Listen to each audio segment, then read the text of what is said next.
Coba lihat argumentasi Rocky Gerung itu. Begitu Islami dia menyampaikan ayat-ayat, pernyataan-pernyataan politik dalam konteks filosofis politik, filosofis hukum, filosofis ekonomi, filosofis pidana, filosofis dalam persoalan realitas roda pemerintahan yang sedang berlangsung, sampai mengkritisi otaknya seorang pemimpin. Dia bilang Jokowi punya otak, tidak ada oksigen. Sampai dipanggil ke pengadilan Rocky Gerung. Tapi sampai hari ini kawan-kawannya semuanya Muslim. Bahkan sekarang dia berteman dengan UAS, Ustadz Abdul Somad. Adakah dia mengucapkan syahadat? Adakah Rocky masuk Islam? Rocky Gerung itu kakak saya di kampung, sama-sama kita satu gereja. Nama gereja kita dulu Gemim, Gereja Masehi Injili di Minahasa. Gemim. Dia Kristen, tapi otaknya sudah dicuci dengan pemahaman filsafat. Sampai sekarang dia nggak bersyahadat, Rocky Gerung. Makanya saya bilang, kenapa Rocky Gerung datang ke UAS? Rocky Gerung lawan debatnya, lawan dialognya begini. Kan banyak orang tanya, saya sudah bosan dengar-dengar. Ustadz, bagaimana kok Rocky Gerung nggak bisa masuk Islam? Pertama, orang yang berdialog dengan Rocky Gerung harus menempatkan tahu persis jati diri Rocky Gerung. Pertama, secara antropologi, siapa Rocky Gerung? Letakkan Rocky Gerung dalam perspektif antropologi, budaya. Budaya apa yang paling cocok dengan Rocky Gerung? Siapa yang ustadz yang paling tepat? Saya, sama-sama dari mana? Manado. Yang kedua, pahami Rocky Gerung, dudukkan dia dalam perspektif filosofis. Karena konsentrasi Rocky Gerung adalah seorang filsuf. Nah, kepada orang kafir tidak begitu. Kalau datang ke UAS, saya pernah nonton di podcastnya Roma Irama. Waduh, saya bilang konyol ini, berat ini. Nggak bakal Rocky masuk Islam. Kalau sudah to the point dengan Islam. Betul, Roma punya keyakinan, Rocky punya pegangan. Apa? Pegangan dia adalah mother of science. Dia punya pengaruh kuat karena dia bangga, dia sombong dengan kemampuan intelektualitas menguasai berbagai macam pemahaman sekuler. Cari ayat-ayat yang tidak teologis. Banyak di Al-Quran. Ada laut yang tawar, ada laut yang asin. Bicara saja itu. Bilang sama UAS kalau bicara dengan Rocky. Cari ayat-ayat yang universal mengandung pemahaman sains. Mati kutu dia di sini. Kalaupun kita sudah yakinkan mentok, kalau Allah tidak beri hidayah, selamat tinggal Rocky. Goodbye. Di dunia antum diberi nafas, antum syukuri itu, antum akan mati. Ajal kematianmu akan menjemput. Itulah yang kita pikirkan. Musibah di depan dan paling pasti adalah mati.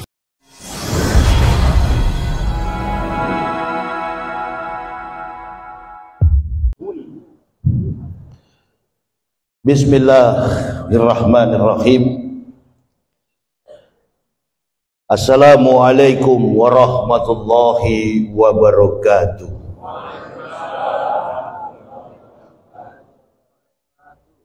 Alhamdulillah, alhamdulillahillazi muharrama awarasinin wajallaha syakhran mubarakan liqaumil mu'minin. Ashhadu an la ilaha illallahul malikul haqqul mubin wa ashhadu anna sayyidana Muhammadan abduhu wa rasuluh usadiqul wadil amil tibil qulubi wa da'waiha wa afiyatil abdani wa sifaiha wa nuril absyari wa gidaiha wa qudil arwahi wa gizaiha wa ala alihi wa sahbihi wa sallim, amma ba'd. Fa ya ibadallah ittaqullah haqqa tuqatih wa la tamutunna illa wa antum muslimun. Faqala Allah Ta'ala fil kitabil azizil karim, a'udzu billahi minasy syaithanir rajim, bismillahirrahmanirrahim. Wallazi khalaqakum min tinin summa qada ajal wa ajalu musamman indahu summa antum tamtarun. Faqala Nabi sallallahu alaihi wasallam, man tamassaka bi sunnati inda fasyaddi ummati wallahu ajru mi'ati syahidin. Ibu bapak, saudara-saudaraku rahimakumullah yang kami hormati, yang kami muliakan, para alim, para ulama, tokoh-tokoh masyarakat, wabil khusus Badan Kemakmuran Masjid Bank Raya Baitur Rahman, Kota Palembang, Sumatera Selatan. Dan yang kami cintai, kami banggakan, ma'asyiral muslimin wal muslimah rahimakumullah. Sekilas pandang sambutan sekaligus motivasi yang sudah disampaikan oleh Ketua Masjid Baitur Rahman amat sangat jelas menitik beratkan pada substansi tema kata beliau, fastabiqul khairat. Ada semangat, ada antusiasme, ada istiqomah di dalam tema itu, berlomba-lomba menuju pada kebaikan. Khairun nas anfa'uhum linas. Sebaik-baik manusia adalah mereka yang bermanfaat bagi manusia lain. Kalau saya di kota Manado punya semboyan Sito Timou Tumou To. Manusia hidup untuk menghidupkan manusia lain. Jangan dibalik. Tadi beliau katakan segala bentuk kemiskinan, kemerosotan, akhlak dan moralitas masyarakat global, secara khusus masyarakat Indonesia. To the point saja Pak Haji, di era Joko Widodo, di era rezim yang sedang berkuasa hampir 1 dekade, terkapar, tertati-tati, terseok-seok, kita mencari jati diri kita yang sebenarnya. Apa sih yang Pak Haji mau cari dalam tema itu? Saya punya tema lain. Masya Allah. Oh, ada Ustadz Dery Sulaiman. Ini beliau ini apa? Khuruj berkeliling dunia berdakwah tentang Islam. Apa Pak Haji mau cari? Kedamaian. Kedamaian itu Pak Haji milik orang Kristen, kafir punya itu.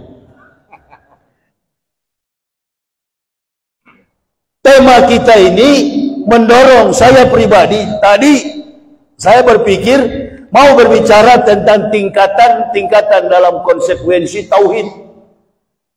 Ada orang yang baru mengucapkan syahadat, ada yang sudah lama bersyahadat, ada yang akan nanti bersyahadat. Tapi rupa-rupanya tema ini sudah melampaui dari batasan pemikiran saya. Itulah kontekstual. Itulah dakwah, berbicara sesuatu yang realistis terjadi dalam konteks kehidupan masyarakat kita yang lebih kecil. Secara global tentu sama dalam kondisi sekarang ini. Bagaimana kita berlomba-lomba, sekecil apapun kata beliau, berbuat bagi agama ini. Tapi kalau kita berharap tidak seperti yang diharapkan oleh para penguasa, oleh orang-orang yang diangkat Allah menjadi pemimpin di satu negara, secara khusus Indonesia, nggak seperti yang kita harapkan. Umat Islam ini kan begini.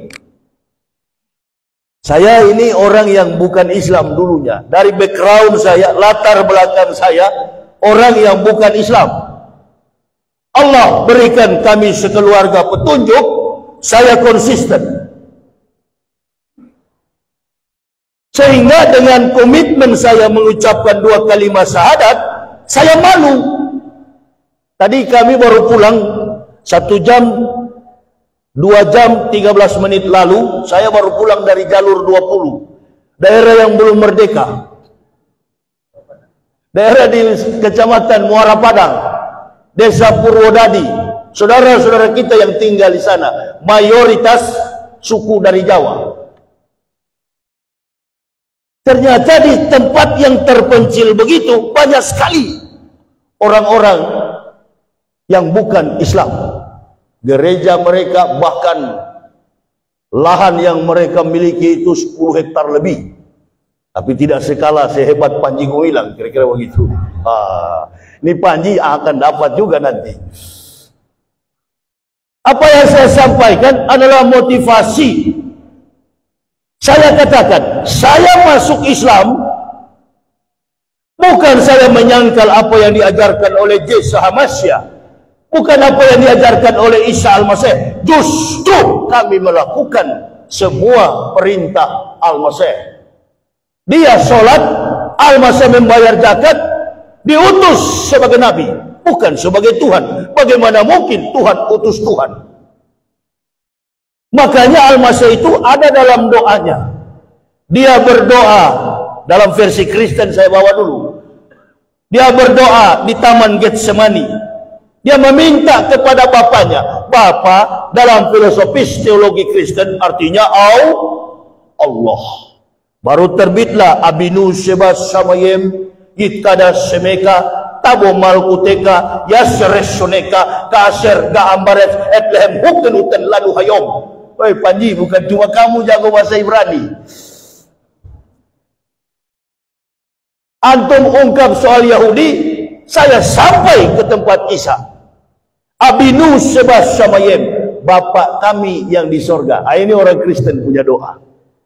Kalau dia Tuhan, mengapa dia meminta kepada Bapa? Jadi ajaran Kristen ini ajaran yang irasional, ajaran yang tidak masuk akal.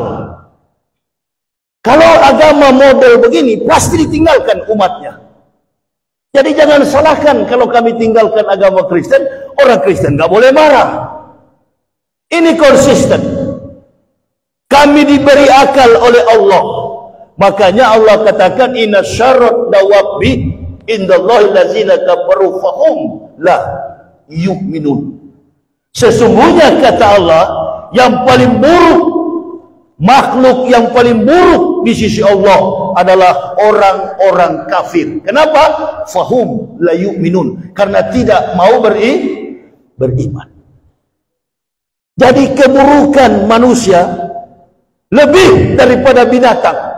Kalau kita lihat King Kong gorila jelek, ada lebih jelek orang kafir. Itu ketegasan komitmen Al-Quran. Jadi orang Kristen nggak boleh marah. Itu Al-Quran yang bicara. Kami hanya menyampaikan. Terus saya berpikir, iya betul juga. Kita baca kitab suci, kita mengidentikan Isa dengan Yesus. Dari mana persamaan antara Isa itu dengan Yesus? Dalam persoalan historiknya, sejarahnya sudah nggak sama. Apalagi dalam persoalan teori kitabnya, pasti beda.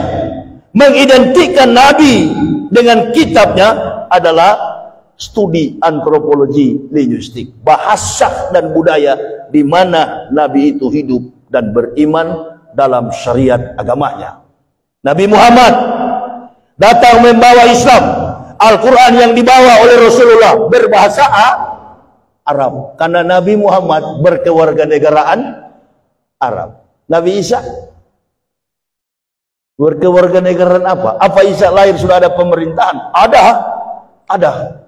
65 sebelum Masehi sampai 6 Masehi, Romawi sudah menduduki Yerusalem. Jadi Isa ini adalah orang Israel. Pertanyaannya, mana kitab Injil Isa itu? Ditulis dalam bahasa apa? Kabur secara teori. Ini dia. Makanya kalau kita baca kitab Kristen itu irasional. Irasional, tidak masuk akal. Yang kedua, Tadi saya tegaskan di sana, kalau benar Yesus itu adalah Tuhan, jangan dulu bicara Isa, karena Isa itu milik orang Islam, Yesus milik orang Kristen. Lakum dinukum waliyadin. Antum di kota Palembang ada orang bernama Johan, 2 orang bernama Johan. Panggil Johan yang dari Hollywood, Kayu Agung, dengan Johan yang berasal dari Batu Raja. Bawa 2 nama Johan ini, insya Allah dari sisi usia beda, dari karakter antropomorfistis, fisik anatomi beda, bahkan wajah mereka, apalagi genetika pasti beda. Jadi Isa itu tidak bisa diidentikan kepada pribadi Yesus. Yesus itu adalah Tuhan Kristen, Isa adalah Nabi umat.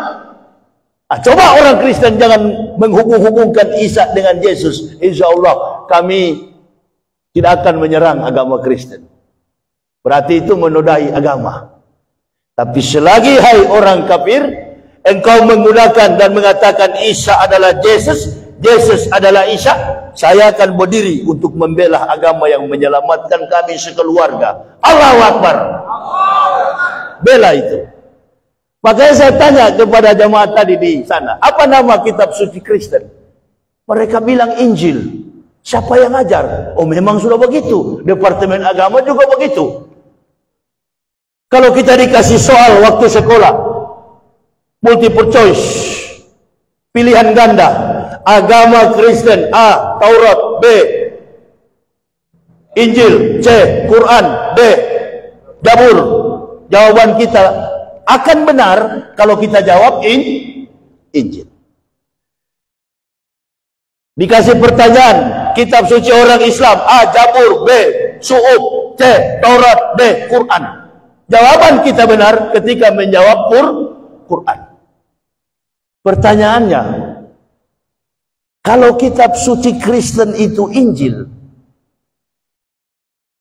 Nabi yang membawa Injil itu siapa? Ini kajian saya pertama kali. Karena saya masuk Islam, ibu bapak bukan orang Islam yang Islamkan. Nggak ada satu makhluk manusia di dunia ini, oh saya yakinkan Pak Yahya sehingga dia masuk Islam. Saya 16 tahun pendeta di Papua. Kawan saya itu Dr. Randus Yap Salosa, mantan gubernur Papua. Saya tinggal di Sorong, mendirikan sekolah tinggi teologi Calvinist Ebenezer from Stuttgart, Jerman. Dan saya mengucapkan 2 kalimat syahadat keluar dari pendeta. Saya katakan kepada orang Kristen, saya bukan pindah agama.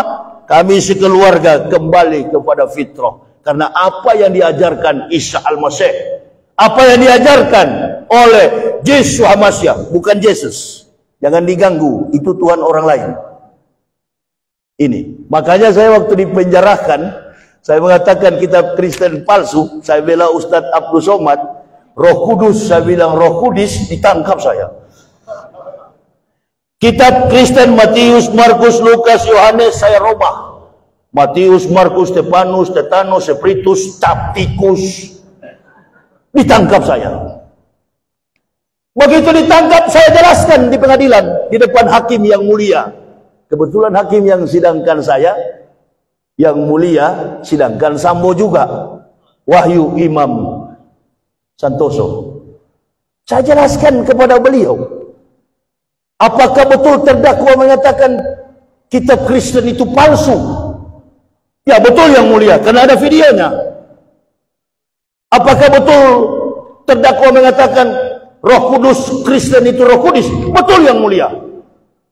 Bagaimana saya mau bohong? Ada dalam video. Begini nih, YouTube begini. Apalagi yang mulia?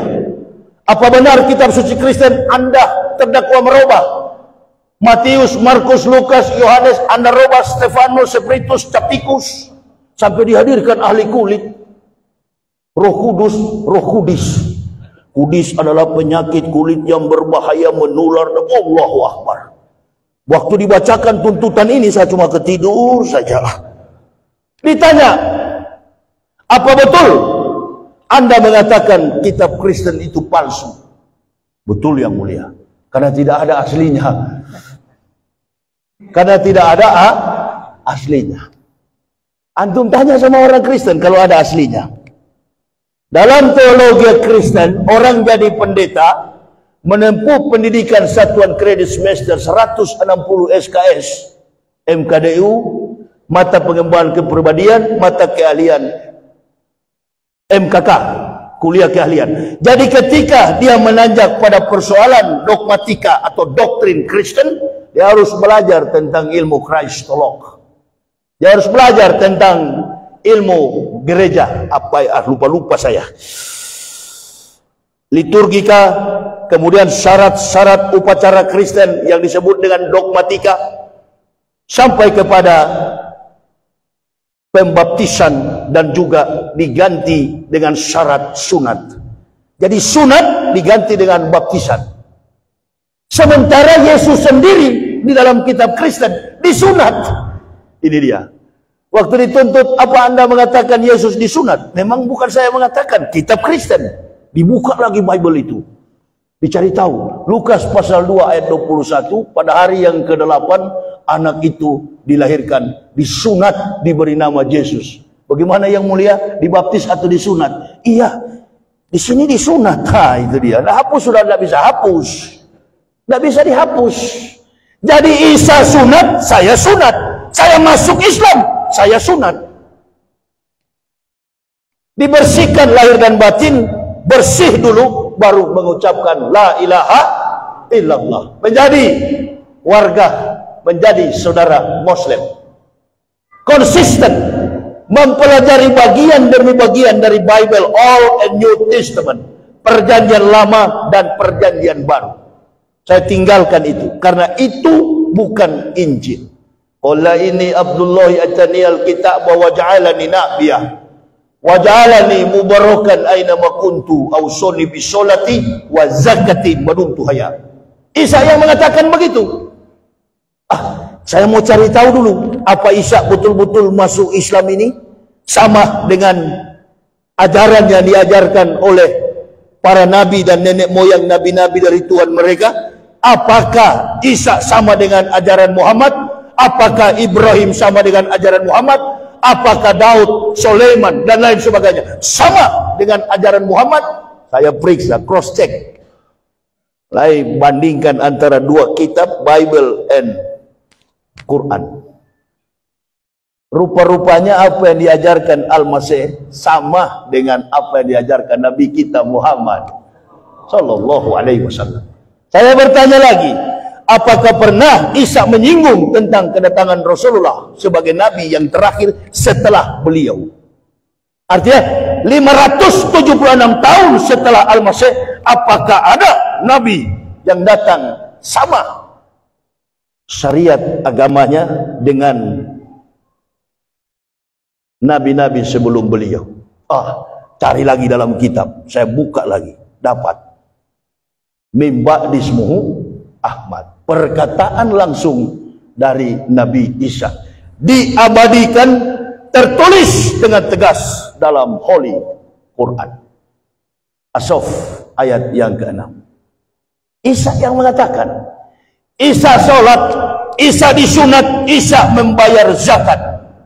Dari dua kitab ini semuanya syariatnya Islam. Kurang apa lagi? Tidak cukup saya bandingkan, saya tulis, apalagi yang saya mau cari?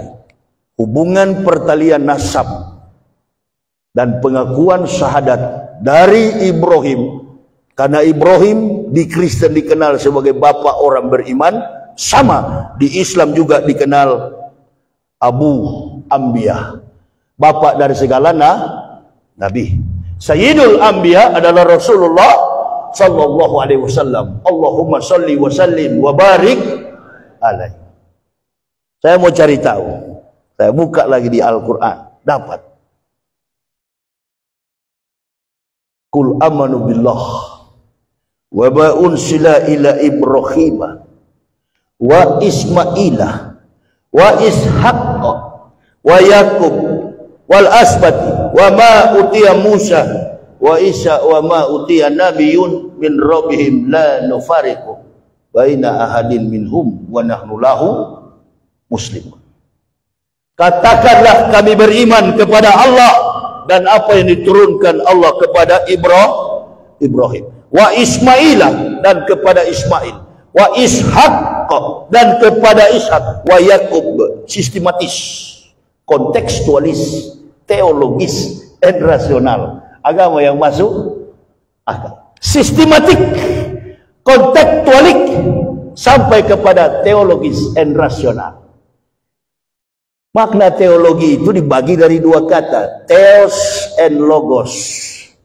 Theos itu Sang Halik, Rabbul Alamin, Allah Subhanahu wa Ta'ala. Logos itu kata-kata, ucapan, statement, pernyataan. Jadi kalau kita bicara tentang perkataan Allah, latar belakang historik harus jelas. Itu yang disebut dengan fakta historik teologis. Fakta tematis teologis lain lagi. Jangan mengkaji Bible dan Quran secara alegoris. Panji Gumilang ini sepintas memandang Islam dari sudut pandang alegoris. Seperti yang dipakai siapa ini? Zakir Naik. Zakir Naik membandingkan Kristen dan Islam secara alegoris. Pandangan alegoris itu adalah pandangan secara teoritis, tapi tidak bersentuhan dengan fakta historik. No history, no truth. No truth, no theory. No theory, no science. No science. Kalau tidak ada sejarah, maka tidak ada kebenaran.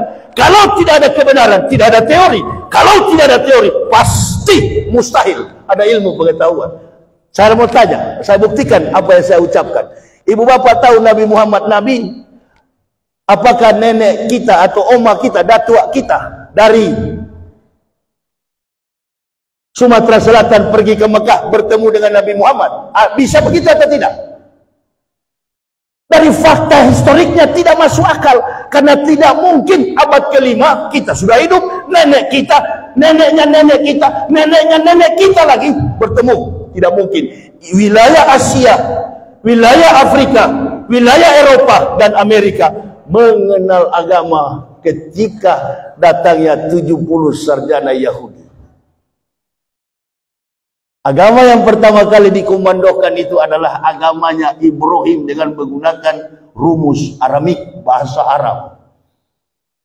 Jadi tidak mungkin opah, oma, kakek, buyut kita jumpa dengan Nabi Muhammad. Kita tahu Nabi Muhammad setelah turunnya Al-Quran. Apalagi orang Indonesia hidup di wilayah Asia. Dulu nenek moyang kita adalah kafir, tidak beriman kepada Islam. Tadi saya habis ceramah di pedalaman jalur 20, saya tanya kepada Kiai Haji Umar Said, Ustadz, ini transmigrasi ini dari tahun 80, ada nggak seperti di Kalimantan suku pedalaman Dayak? Ada di sini, namanya suku orang Kubu. Saya tanya, apa agama mereka? Bukan Islam kan? Bukan Ustaz. Bagaimana Islam? Badannya bau. Pakai baju enggak? Enggak. Ada yang telanjang, kalau dikasih baju, dia pakai baju. Begitulah nenek moyang kita dulu. Belum Islam. Datangnya Rasulullah Sallallahu Alaihi Wasallam dengan membaca isi Al-Quran secara teori, kita mendapatkan kebenaran. Amin ya Rabbal. Indonesia menjadi negara yang baldatun thayyibatun wa rabbun, diberkahi, kaya raya Pak Haji. Umat Islam ini menjadi besar. Bukan hanya di Indonesia, di mata dunia. Kita disegani, bukan Arab yang disegani, Indonesia. Karena kita banyak, mayoritas 98% beragama Islam. Tapi lambat laun makin hari secara mayoritas kita masih posisinya mayoritas. Tapi kualitas mayoritas ini sudah diambang perpecahan, keterbelahan yang luar biasa. Akibat apa? Politik. Ini ada mantan penyanyi Kata vokalis Scorpio, to the wind of change. Kita ingin merasakan angin, perubahan. Sosok yang memiliki integritas luas. Apa integritas itu? Jujur, punya etos dan kinerja yang baik, punya latar belakang yang jelas sebagai pemimpin dunia. Insya Allah, kalau Anies jadi presiden, insya Allah. Antum yang pendukung Prabowo jangan marah sama saya. Kita kan sudah pernah dukung Prabowo. Kalah atau menang? Menang. Siapa bilang kalah? Menang. Tapi yang Allah lantik adalah Jokowi. Begitu berpikir teologis. Saya baru umpan tadi, masa nggak bisa nangkap. Kita umat Islam ini biar kalah jangan ngaku kalah. Saya masih kecil, ada tabiat saya suka berkelahi. Basar kalau saya kalah, saya ambil batu saya lempar kalau kalah. Karena bapak saya yang suruh. Kamu jangan berkelahi di dalam rumah. Ada 3 orang kami laki-laki. Kalau berkelahi sesama saudara, pengecut, cari yang lain, baku hantam di luar sana. Kita makin keropos dari eksternal, dari luar kita ditikam, dari dalam enemy in the blanket, musuh dalam selimut. Bagaimana hancurkan Islam? Pakai orang Islam. Ini siasat kafirun. Walan tardo ankal yahud walanasr hatta tatabia milatahu. Apa saudara percaya Panji Gumilang ini di backing oleh Yahudi? Saya tidak percaya. Orang Yahudi nggak mau urus-urus soal agama itu. Yahudi itu pemberontak. Baca sejarah Yahudi. Sedangkan sudah melihat berkah Allah, diberikan kasih sayang Allah, diberikan nikmat yang besar. Hari ini dia kenyang, dia bersyukur. Musa, kami lapar. Nangis lagi dia. Musa, kami lapar. Kewalahan Musa hadapi bangsa biadab, Bani Israel. Tapi karena Allah janji kepada Ibrahim, Ismail kami berikan seisi dunia dan akhirat. Tapi Ishak sebatas intelektual, intelijensi. Ada nggak di Al-Quran orang Yahudi di kemudian hari dikedepankan karena dia pintar. Semakin dia pintar, semakin dia menipu. Jadi banyak sekali turunan Yahudi di Indonesia ini. Diberi nikmat, lupa dengan kasih sayang Allah. Bahkan kita lihat dalam Islam itu kan begini. Kamu pencuri ya? Tidak. Mati-matian menyangkal. Tapi ada saksi. Dalam Islam kalau ada 2 orang 3 saksi berarti sah. Betul apa betul? Orang menikah, laki dan perempuan. Begitu ijab kabul, salaman, lalu diucapkan di hadapan para saksi, sah. Nah, ini Yahudi suka menyangkal. Di Indonesia begitu. Sudah ribuan orang, bukan cuma saksi 1-2 orang, ribuan masyarakat Indonesia resah dengan perbuatan opa tua ini, Panji Gumilang. Ini opa ini. Opa-opa dan oma-oma yang suka bikin rusak Islam, Pak Haji. Ini tadi kan Pak Haji singgung tentang opa-opa. Allahu Akbar. Opa-opa itu mestinya banyak bersolawat, betul? Banyak merenung diri karena kaki kanan sudah mendekati lahat. Bukan lahat kabupaten, liang lahat. Bukan cuma opa-opa. Bu. Ada juga oma-oma. Setiap kali mau pilpres, dia paling cerewet. Apa-apaan ibu-ibu ini ikut-ikut majelis taklim. Ini oma ini. Jadi Pak Haji, yang bikin kita miskin ini oma-oma dan opa-opa. Ada lagi opa-opa satu. Ini Kiai. Assalamualaikum Kiai. Waalaikumsalam. Baru 3 hari lalu datang di sini Pak Maruf Amin. Saya perhatikan masyarakat Islam ini sudah tidak lagi, insya Allah. Allahnya sudah hilang. Yang ada weekend. Siapa yang bikin rusak ini Pak Haji kira-kira? Saya baru pulang dari Muara Enim. Karena saya dari 2006 tidak pernah istirahat. Sampai kawan-kawan di Jakarta bilang, Ustaz kapan istirahat? Nanti dikubur. Istirahat yang paling tenang di liang lahat, dikubur. Kita susun presentasi kehidupan kita di hadapan Allah. Hitung bagaimana nikmat yang Allah berikan kepada kita.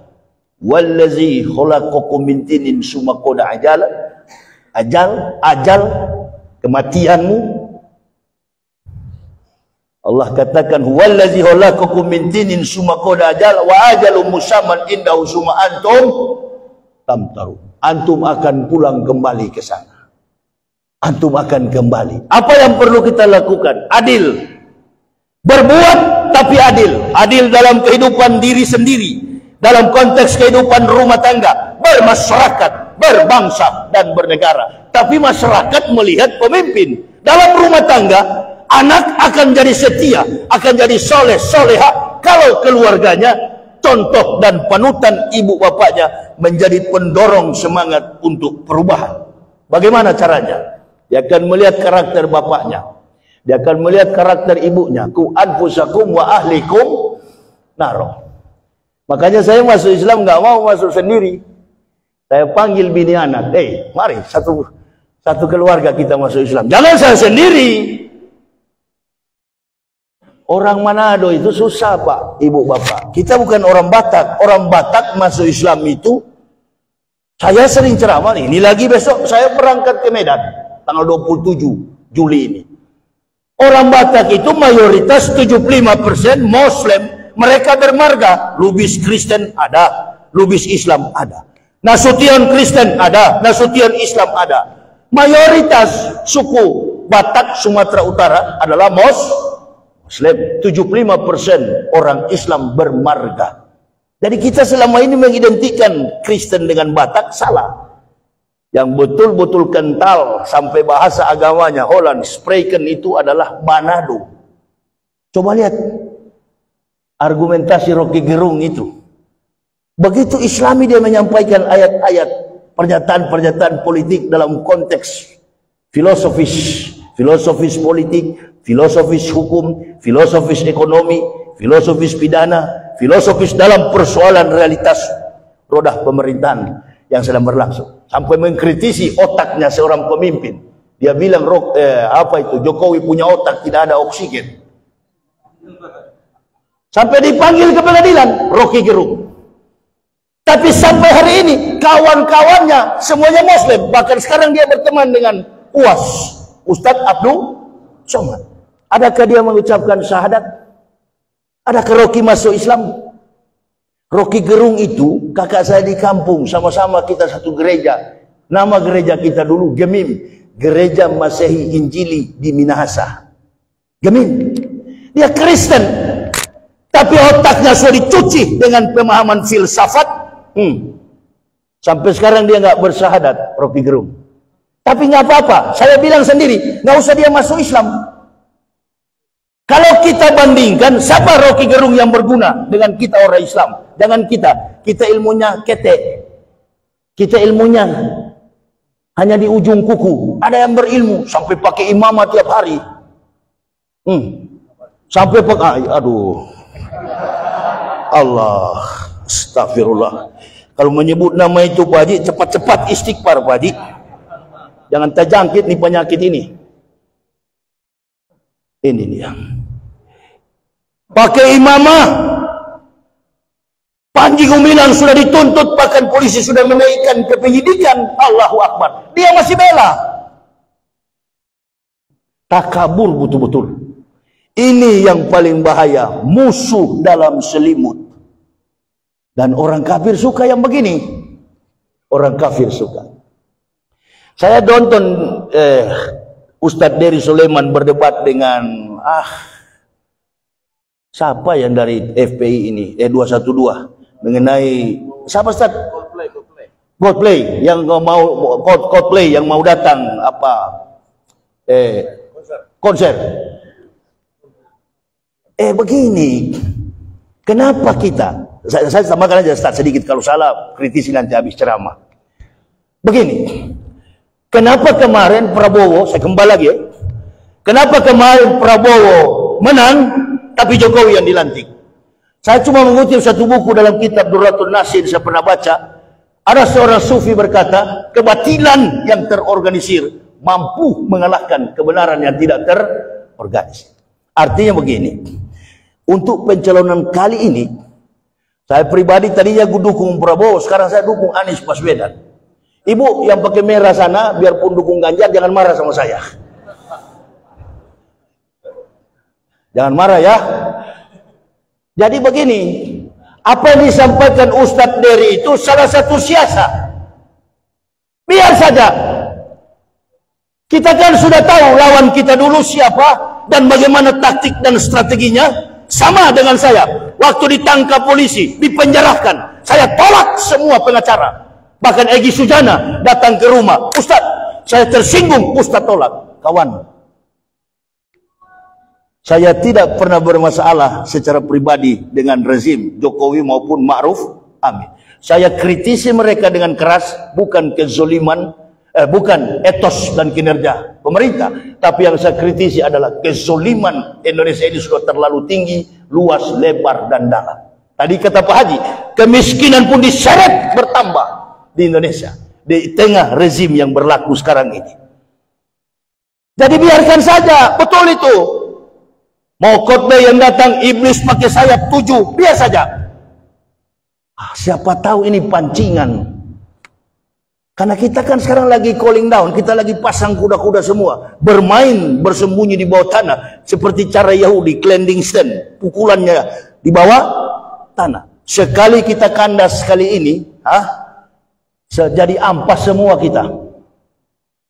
Nah, melawan ular harus lebih licik daripada ular. Kenapa saya tidak mau pakai pengacara? Kenapa saya tidak mau pakai pembela? Polisi sarankan di Mabes Polri. Penyidik bilang, Ustadz kami siapkan pengacara. Enggak Pak Rizky, Kasubdit, saya nggak pernah berdakwah pun, saya nggak pernah dengan siapa-siapa dari dulu. Tak cuma dengan bini anak, apalagi saya di penjara.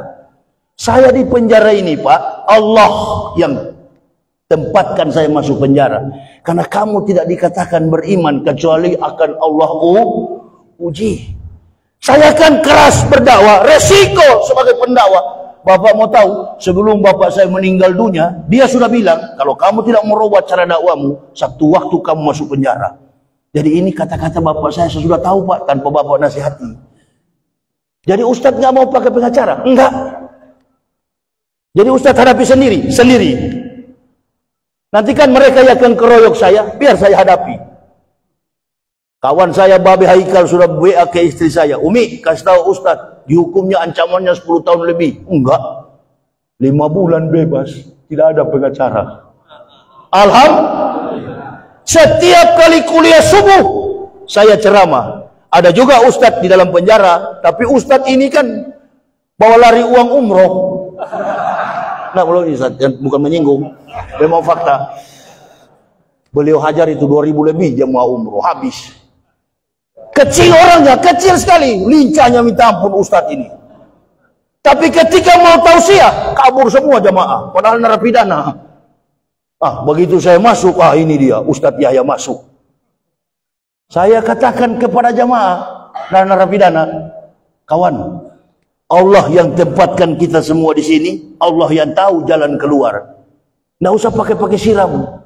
Ada istilah dalam penjara, siram jaksa, siram pakai air panas. Tidak usah antum bersandar kepada manusia. Habib Rizik di blok narkoba, kami di blok pidana umum dengan Wong Kito Galo, Irjen Polisi Napoleon Bonaparte. Itu dia. Kita berdua satu blok. Tiap hari tidak pernah buka baju, tidak pernah pakai baju, buka baju terus. Karena panas di dalam. Penjara kami di bawah tanah. Sampai meninggal Ustadz Maher Atwalibi. Meninggal dunia Ustaz. Karena sedih. Apa yang disedihkan? Boleh kita menangis kalau kita minal laila fatahajat bihi. Pada waktu kita sholat tahajud baru kita terisak-isak di situ. Bukan minta ampun. Tetapi memohon kepada Allah agar kami tetap kuat.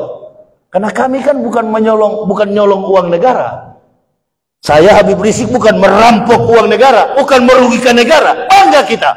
disimpan ke dalam penjara. Jangan juga salahkan polisi, jangan juga salahkan jaksa, hakim dan lain sebagainya. Mahasabah bimusibatin illa biidnillah, izin Allah, supaya hati kita jadi besar, nggak cengeng di dalam penjara. Nggak usah menangis. Menangislah kalau kita belum sukses berbuat bagi agama. Kata beliau tadi. Ada kawan saya itu di Jawa, sudah almarhum, barusan meninggal, Ustadz Stephen Arwibowo. Ya, Coach Stephen, Ustaz. Dia dari kafir masuk Islam. Bukan cuma mengislamkan orang kafir, bahkan gereja-gerejanya pun di Jawa jadi Islam. Dibeli oleh Coach Stephen. Gereja yang tadinya gereja, diturunkan salibnya, berubah menjadi Masjid Isa Al-Masih. Gerejanya pun masuk Islam. Allahu Akbar. Ini orang-orang yang berbuat. Saya begitu juga mengislamkan orang. Di atas pesawat pun saya islamkan. Orang Manado, kawan-kawan saya yakinkan. Kenapa kamu masuk Islam? Saya tidak masuk Islam. Islam yang masuk ke saya. Bagaimana mungkin saya orang Manado masuk Islam? Fardomen, kamu kan sudah ustadz sekarang. Itu kan cuma panggilan jamaah. Begitu. Di sana kan saya juga ustadz dulu, pendeta. Dulu kamu suka berteman sama saya. Sekarang kau benci. Ya, karena kamu menjelek-jelekan Tuhan kami. Tuhan kamu yang mana? Coba saya tanya kamu dulu. Kamu yakin Tuhan itu mati? Oh, gila kamu. Masa Tuhan mati? Allahu Akbar. Ini kafir langsung marah. Betul kamu yakin Tuhan tidak mati? Betul. Terus bagaimana doktrin Kristen? Kristus mati di kayu salib demi dosa-dosa kamu. Kamu masih percaya itu? Iya. Sekarang saya mau tanya kamu. Kamu percaya Tuhan yang mati atau yang tidak mati? Dia bilang Yesus kan mati menebus dosa-dosa manusia. Tidak usah begitu. Tidak usah panjang-panjang. Kau mau jelaskan saya lebih tahu karena saya pendeta dulu. Tidak usah begitu. Itu doktrin saya dulu yang cuci-cuci kau punya otak. Saya cuma tanya, apakah kamu percaya? Pilih Tuhan yang pernah mati atau Tuhan yang tidak pernah mati. Saya dan keluarga beralih dari Tuhan yang mati menuju kepada Allah yang kekal. Kamu mana pernyataanmu? Ya juga, bingung juga saya. Sudah kalau begitu kamu pikirkan sendiri. Nggak usah berdebat, kita berteman dulu. Kamu nggak usah pelajari Al-Quran. Berat belajar Al-Quran itu. Itu bukan kitab pembanding. Makanya saya tidak suka orang yang nggak ngerti agama Islam, nggak ngerti juga agama Kristen, berdebat di media sosial, di YouTube. Mana pernah saya tanggapi yang begitu? Karena dua-dua buta. Zakir Naik saya bilang tadi, antum lihat Zakir Naik berdebat, itu hanya pandangan secara alegoris. Menilai agama itu menggunakan filsafat nilai, axiology, etika, logika, estetik. Logika, al-Islamu ya'lu wa la yu'la alaihi. Mari kita periksa kitab Islam itu. Ada nggak pernah mampu diselewengkan satu ayat saja, satu titik saja? Kalau Islam bisa diselewengkan ayatnya. Satu kali ente cungkil jumlah ayat di dalam, anak pernah hitung. Anak pernah hitung 8 tahun sebelum anak masuk Islam. Anak pernah hitung. Setiap urutan ayat-ayat yang mengandung sinonimisasi, kata fa'il, kata naim. Kalau kita jumlah, kalau dia satuan 9, kalau puluhan 19, 29, kau ganti ayat ini, kau curangi, kau ambil satu ayat ini, dia berkurang jumlahnya. Orang akan tahu. Inna nahnu nazzalnal zikra wa innallahu lahafizun. Kami, kata Allah, yang menurunkan Quran, kami yang menjaga. Innalillahi. Bible Kristen itu hampir tiap tahun merubah. Apa ini sebut firman Tuhan? Firman saya dan teman-teman, kawan. Firman saya dan teman-teman.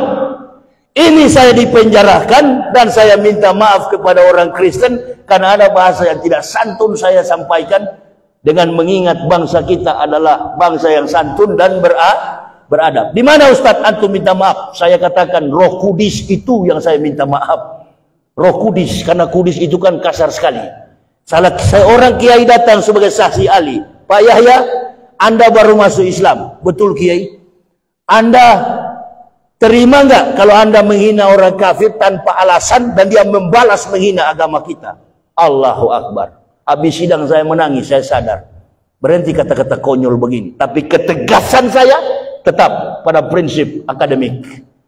Bahwa tidak mungkin orang mendapatkan Islam itu kalau otaknya tumpul. Betul apa betul? Ini yang lari ke Amerika, Taifudin.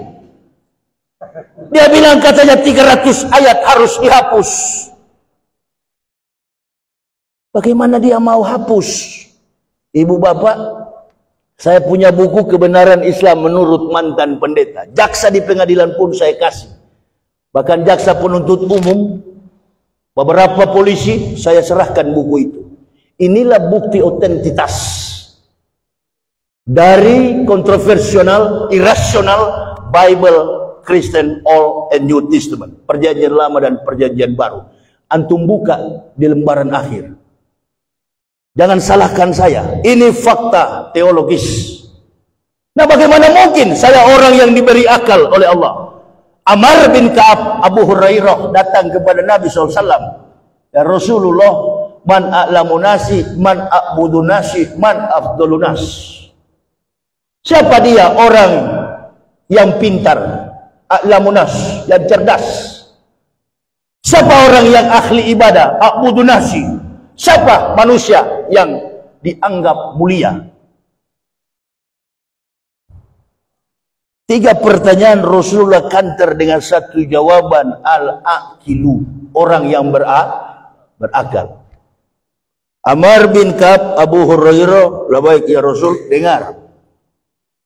Kita manusia, kata Rasul, diciptakan Allah di antara susunan malaikat yang berakal tanpa syahwat dan binatang yang bersyahwat tanpa akal.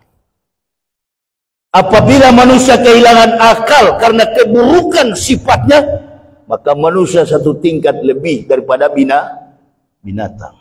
Dan apabila manusia mampu mengalahkan keburukan sifatnya, maka manusia lebih mulia 1 tingkat di atas malaikat. Masya Allah, ternyata manusia ini lebih mulia daripada malaikat. Kedekatan di sisi Allah, malaikat lebih dekat dibanding manusia. Ini, kalau kita nggak masuk Islam, nggak tahu siapa pribadi kita, in dalam pelajaran Thariqat, kenali dirimu, maka engkau akan mengenal Tuhan. Nah, kita kan kalau di gereja, bangkit berdiri, kita menyanyi kidung jemaat sekian, nomor sekian, dan kita memberi derma, kita memberi persepuluhan. Bawalah persepuluhan ke dalam rumah perbendaharaan Tuhan. Bawalah. Ya takut semua lah tuh di bawah. Mimbarnya tinggi-tinggi. Main ancam dari atas. Bawalah. Jadi di dalam gereja itu hanya 3 yang sering dibahas itu. Dogma, perpuluhan, dan itu saja. Orientasi konteks isi daripada Bible itu sempit sekali.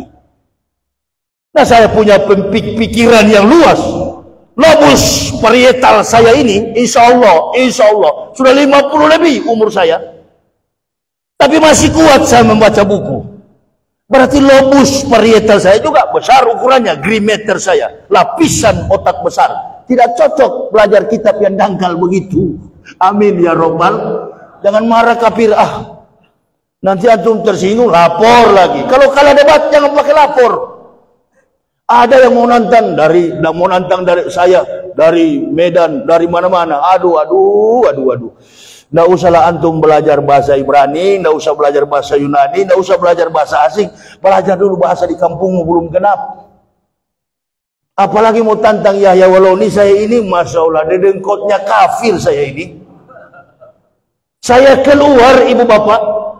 Untuk apa? Apa yang saya cari? Allahu Akbar. Bagaimana orang Manado bisa masuk Islam? Pertama, resikonya, konsistensinya, komitmennya, Anda kehilangan keluarga. Anda dikutuk habis-habisan. Orang Manado, tidak ada orang Manado asli itu beragama Islam. Makanya saya bilang, kenapa Rocky Gerung datang ke UAS? Rocky Gerung lawan debatnya, lawan dialognya begini.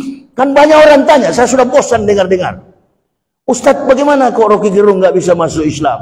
Pertama, Orang yang berdialog dengan Rocky Gerung harus menempatkan tahu persis jati diri Rocky Gerung. Pertama, secara antropologi, siapa Rocky Gerung? Letakkan Rocky Gerung dalam perspektif antropologi, budaya. Budaya apa yang paling cocok dengan Rocky Gerung? Siapa yang ustadz yang paling tepat? Saya, sama-sama dari mana? Manado. Yang kedua, pahami Rocky Gerung, dudukkan dia dalam perspektif filosofis. Karena konsentrasi Rocky Gerung adalah seorang filsuf. Yang ketiga, pahami Rocky Gerung secara intelligence. Lihat pemikiran dia, kemana dia berdalih. Kadangkala kita ini meyakinkan orang tentang Islam langsung to the point kepada ayat-ayat Quran. Jangan, salah sekali itu. Saya sudah ribuan mengislamkan orang kafir, nggak pernah saya cungkil-cungkil ayat Al-Quran. Pakai ayat mereka untuk membuat mereka sadar, oh iya ayat saya bilang begini. Dan ingat, dalam setiap pembekalan kepada orang yang baru masuk Islam, harus mengerti persoalan dia hidup di mana, sukunya apa, adat istiadatnya, kebiasaan dalam kompleksitas masyarakat dia hidup, kita harus paham. Nah kalau sudah paham itu, baru pelan-pelan kita bicara tentang ilmu Islam. Jangan dulu Quran, jangankan orang kafir, orang Islam sendiri. Kalau imamnya ayat panjang, waduh, ramai di belakang. Apa Bapak Ibu mengerti nggak maksud saya? Sedangkan orang Islam sendiri tidak tahan. Kalau yang diganggu dengan bisnis, aduh lama sekali ini ayat. Ada yang senang, apalagi kalau lantunan makhrujnya lurus, Allahu Akbar. Betul-betul terserap di dalam jiwa. Tapi ada yang tidak, karena bisnis, hubud dunia, rasukuli hotiat, cinta kepada dunia, wah cepat-cepat. Ini dia. Nah, kepada orang kafir tidak begitu. Kalau datang ke UAS, saya pernah nonton di podcastnya Roma Irama. Waduh, saya bilang konyol ini, berat ini, nggak bakal Rocky masuk Islam. Kalau sudah to the point dengan Islam, betul. Roma punya keyakinan, Rocky punya pegangan. Apa? Pegangan dia adalah mother of science. Dia punya pengaruh kuat karena dia bangga, dia sombong dengan kemampuan intelektualitas menguasai berbagai macam pemahaman sekuler. Cari ayat-ayat yang tidak teologis. Banyak di Al-Quran. Ada laut yang tawar, ada laut yang asin. Bicara saja itu. Bilang sama UAS kalau bicara dengan Rocky. Cari ayat-ayat yang universal mengandung pemahaman sains. Mati kutu dia di situ. Jangan bicara ayat-ayat yang teologis. Jangan kul huwallahu. Nanti kalau dia sudah betul tersentuh, dia akan berpikir, umpan balik, nanti dia berpikir. Seperti mahasiswa, begitu kita lempar teori, kamu cari referensi Profesor A, B, C, D. Nanti dia kaji di sana. Beda. Makanya orang masuk Islam itu bukan mu'alaf. Orang yang masuk Islam itu mayyahdillahu fahuwal muhtadin wa mayudlil faulaika humul khasirun. Dia yang mendapat hidayah disebut muhtadin. Orang yang keluar dari Islam sebaliknya disebut murtadin. Mualaf itu hanya 24 bulan. Orang yang dibujuk hatinya mau masuk Islam karena kawin, yaitu mualaf. Hari Senin syahadat, Selasa kabur lagi. Banyak yang begitu, banyak. Itu dia.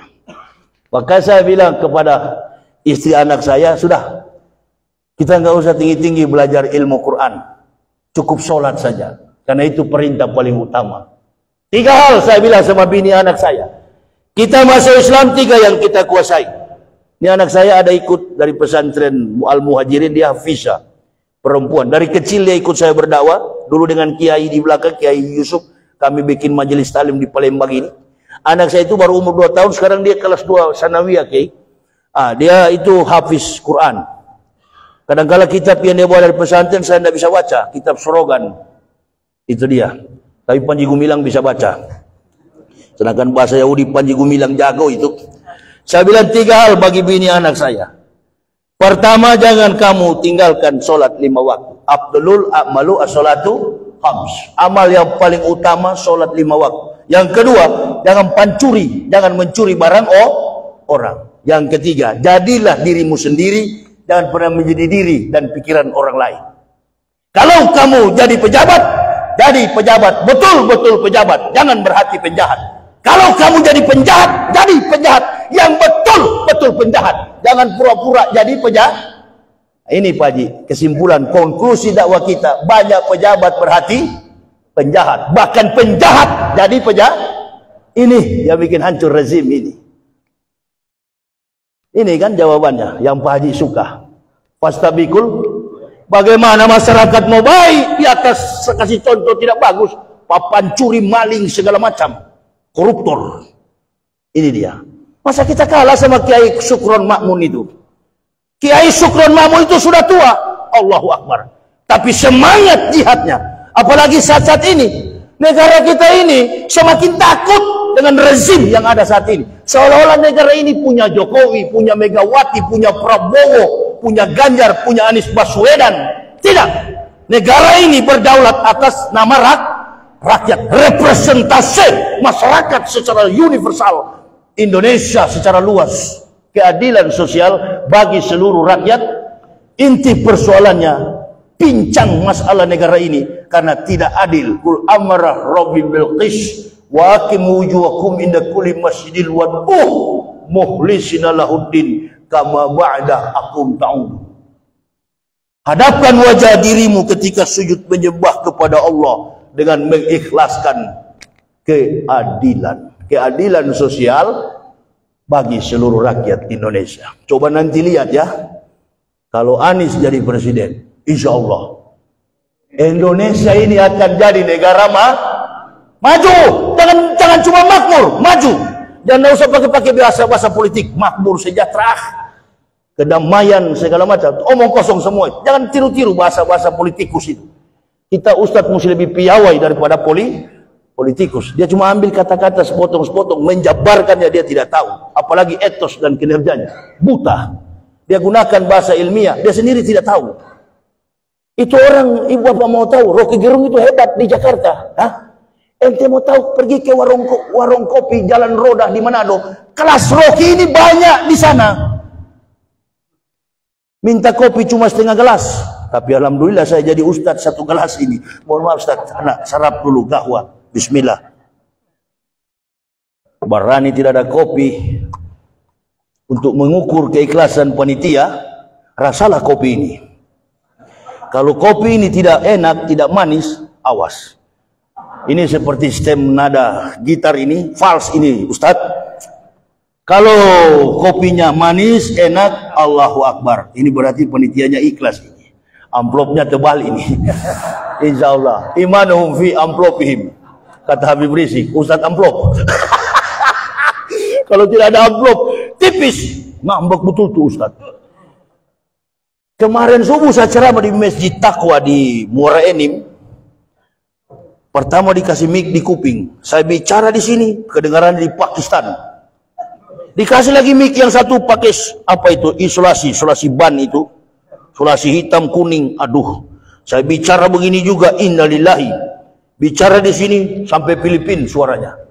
Artinya tidak jelas. Berapa lama dua-dua saya buang ke belakang tuh sound system. Sudah saya bilang, karena ini cuma masjid kecil, tidak usah pakai sound system. Saya buat teriak di sana. Kaget panitia, karena dari kemarin si panitia ini ikut saya tidak tidur.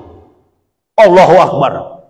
Bahkan seorang kepala narkotika ini, BNPT, bukan BNPT, BNN, Sulawesi Selatan, Makassar, roadshow dakwah dengan saya Maulud Nabi, beberapa ronde, sudah tiarap dia di mobil. Kenapa Ji? Aduh Ustaz, ada Sakinah belakangku. Kenapa bisa Bu? Tidak tahan saya. Ustaz boleh tanya? Boleh. Ustaz pakai sabu-sabu ya? Mulai curiga kawan, bagaimana ini sudah mulai saling curiga. Kenapa antum bilang saya pakai sabu-sabu? Nah dari kemarin dulu Ustaz tidak tidur-tidur, volumenya begini. Periksa saja di mobil, apa vitamin apa saya makan. Nggak tahu antum. Godwatun fi sabilillahi arhatun khairun minad dunya wa ma fiha. Itu vitamin saya. Berangkat pagi atau sore berjuang di jalan Allah lebih mulia daripada dunia dan segala isinya. Allahu Akbar. Itu yang bikin saya sehat, itu yang bikin saya ikhlas. Insya Allah. Di atas kapal, naik kapal, jamaah tanya, Ustaz, mana bodyguard? My bodyguard, my son, my boy. Mana bodyguard kamu? Bodyguard saya itu baru 5 tahun. Anak saya, Ibnu Syawal. Masih kecil. Mana sopirnya Ustaz? Saya dari dulu sopirnya. Ah, yang betul Ustaz. Ini cuma bertiga kami, bini anak. Nggak ada sopir Ustaz? Enggak ada. Pernah saya pakai sopir Situbondo, Surabaya, mencret. Tak mampu tuh sopir. Jadi Ustaz sendiri? Iya. Saya pernah ikut jemaah tablik 40 hari 40 malam. Di kerong-kerong kalau di Makassar, di Sulawesi, di Toli-Toli. Saya keluar dari jemaah tablik. Kenapa? Apa saya keluar? Karena setiap masuk masjid, diusir kami. Enggak betul ini Ustaz? Nah, saya orangnya temperamen. Setiap masuk masjid, datang pengurus masjid. Cari masjid lain. Tidak boleh masuk ke sini. Ini listrik kami bayar. Kamu bikin habis air ya? Apa sih? Sedangkan orang tablik ini bukan seperti Wahabi. Kalau nih Wahabi ini kan habis semua kita disisir. Ukuran jenggot jadi ukuran. Semua salah, sholat, maulid, segala macam. Kalau tablik ini kan tidak. Bahkan di situ mohon maaf, pembunuh, perampok, mantan preman, bahkan orang-orang Yakuza yang di Jepang pun masuk Islam. Ikut jamaah tablik. Saya pun begitu dari kafir. Kalau tidak ikut itu, mungkin sampai sekarang saya nggak berani keliling-keliling karena belum terlatih. Cuma saya tidak suka itu diusir-usir. Saya bilang bagaimana ini sama-sama Islam. Saya tanya sama amir saya, Pak Jaka itu. Mir, kita tiap masjid begini ya. Nah inilah Ustadz ujian dalam Islam. Aduh, saya mau keluar Mir. Lama-lama bisa berkelahi dalam masjid kita ini. Tidak boleh Ustadz, biar kita ditampar, tidak boleh melawan. Oh begitu ya? Iya, dia kan belum tahu. Dikasihlah buku saya begini dulu. Fadilah Amal. Saya pelajari. Tidak ada di situ mengenai nasab, mengenai mazhab Syafi'i, mazhab Hambali, mazhab Maliki, mazhab Naftali. Nggak ada. Semua mazhab yang ada di dalam bersatu, pakai kunut dengan tidak kunut. Yang penting antum sholat. Nah itu. Jadi saya kemana-mana ikut-ikut mereka, terlatih saya. Wah, sudah ada modal keluar sendiri Saya mulai keluar sendiri. Sampai sekarang saya jemaah tablik pribadi saya ini. Kemana-mana. Karena bukan apa Ustaz, saya tidak mau dikerangkeng oleh satu organisasi. Anak lebih bagus sendiri. Nanti kalau anak kumpul di sana lagi, orang curiga. Anak ke NU, orang Muhammadiyah akan curiga. Maka setiap sholat subuh, saya nggak mau jadi imam. Kenapa? Karakter Islam Indonesia. Ada yang kunut, ada yang tidak kunut. Andai saya jadi imam, baca kunut, yang tidak kunut tersinggung. Besok kalau saya tidak baca kunut, yang kunut akan marah. Oh ini pengacung Yahya ini. Ternyata masuk Islam banyak cerita, apalagi media sosial buruk sekali sekarang. Lebih bagus saya jangan jadi imam, berdiam di belakang dengan niat makmum. Kalau disuruh sholat zuhur atau asar, itu saya tunggu-tunggu. Itu kan cuma komat kami. Allahu Akbar. Lama-lama ini sedikit, habis Quran Yahya ini. Padahal cuma qul huwallahu. Itu dia.